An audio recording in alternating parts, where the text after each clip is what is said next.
কি করলাম এতকাল? শিশুবেলা থেইকায় বই ছিল সাথী, খেলা বাদ দিয়া পড়তাম আমি দিনে আর রাইতে।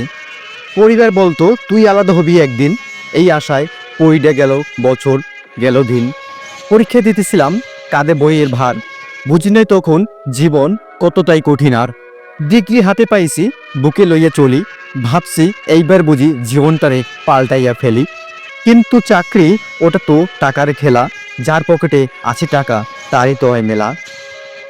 কাগজের লেখা আমার লড়াইয়ের গল্প, আজও ওরা কয় এটা শুধু কাগজ, নকলও হয় অল্প। বন্ধুরা সব বসি, গাড়ি বাড়ি, আমি এখনো ভাঙ্গা মন লইয়া পথে চাহি। মা কয় তোরে কি হইছে, মুখ কেন ভার? কি বলি মা, জীবন তো হইয়া গেল জ্বালার কারখানা।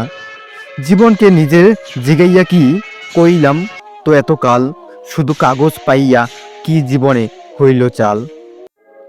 না ছিল হাতে টাকা, না কারো চেনা মুখ, মেধা নাকি মূল্যহীন, এটাই তো আজকের সুখ। তবু মন কয় ভাই, হাল ছাইরা দিস না, তোর এই পথেই একদিন মানাবে। আলো ছায়া শিক্ষা কাগজে না, শিক্ষা তো ভিতরে জ্বালা, যা বদলায় মনুষ্যত্ব গড়ে নতুন আলোর জ্বালা।